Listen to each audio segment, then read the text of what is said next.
મજાની જિંદગી ને એની મસ્ત મજાની વાતો. જોજો ક્યાંક કંઈક ખાવામાં આવી ગયું, ક્યાંક કંઈક પીવામાં આવી ગયું અને તાવ આવ્યો, ઝાડા થઈ ગયા, ઉલટીઓ ચાલુ થઈ, નાની નાની વાતો માથું દુખ્યું.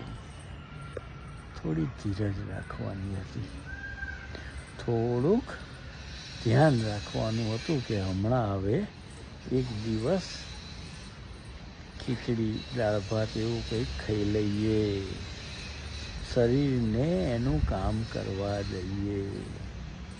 પણ ધીરજ રહેતી નથી. સીધા ડૉક્ટર સાહેબ પાસે, અને ડૉક્ટર સાહેબ તો એક તૈયાર જ હોય લિસ્ટ કે આ ટેસ્ટ કરાવી લો, આ ટેસ્ટ કરાવી લો, આ ટેસ્ટ કરાવી લો, આ ટેસ્ટ કરાવી લો.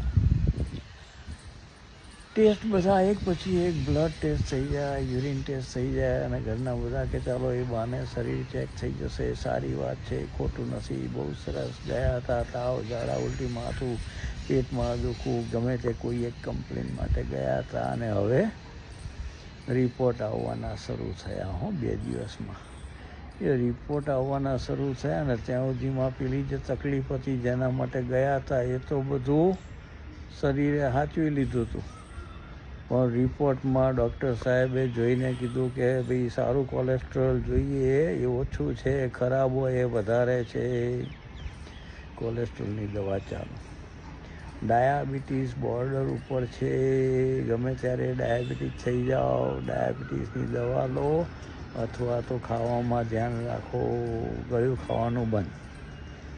રૂટીન સરસ મજાનું ચાલતું હતું, મસ્ત મજાનું જીવાતું હતું, સરસ ધબકતા હતા, અને પછી ચાલુ થઈ ગયું મોડી ચાથી. સવારે ઉઠે એટલે મોડી ચા અથવા ચા નહીં પીવાની. દાળ ભાતના હબડકા લેતા હતા તો કે બને ત્યાં સુધી ભાત ન ખાતા. 3 મહિના બધું ચાલે ને જેમાં પેલા રિપોર્ટ બધા, ને કે હાલો 3 મહિના પછી ફરી રિપોર્ટ કરાવો તો કે હવે થોડું કોલેસ્ટ્રોલ સારું થયું છે, પણ એવું લાગે છે કે થાઇરોઇડમાં કંઈક તકલીફ છે. એટલે થાઇરોઇડ પહેલાં રિપોર્ટમાં તો બધું બરાબર છે કે આ ખબર નહીં, આ રિપોર્ટમાં એટલે 3 મહિના પછી હવે લાગ્યો થાઇરોઇડ.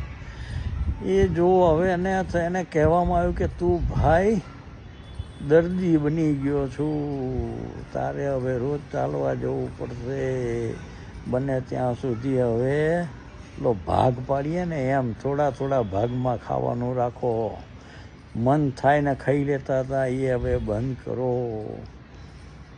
જોજો ભાઈ 6 મહિનામાં તો માણા ઓળખાય નહીં એવો થઈ જાય. હવે એમાં એને જો સહેજ ક્યાંક ગેસ થયો ભૂખ્યા પેટનો તો પેલો હાર્ટવાળો લાગી જાય કે આને ઈકો કરાવો ને પેલું કરાવો, ને ઘા કાઢી નાખ્યો.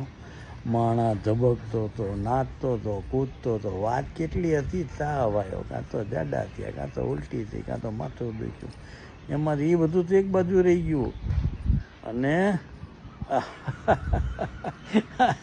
આખું લિસ્ટ આવી ગયું. આમાં વાંક કોઈનો નથી, વાંક ધીરજનો છે. ધીરજ રાખવાની છે. પહેલાંય આ બધું થતું હતું, સરસ રીતે મટતું હતું. ઘરના નાના મોટા ઉપાયો કરતા હતા અને આનંદથી ફરી પાછા ધબકતા નાચતા કૂદતા મસ્ત જીવતા હતા, અને જીવી ગયા. પાછલા પગે જીવે તો ખબર પડે કે એમ જ બધા જીવ્યા ને.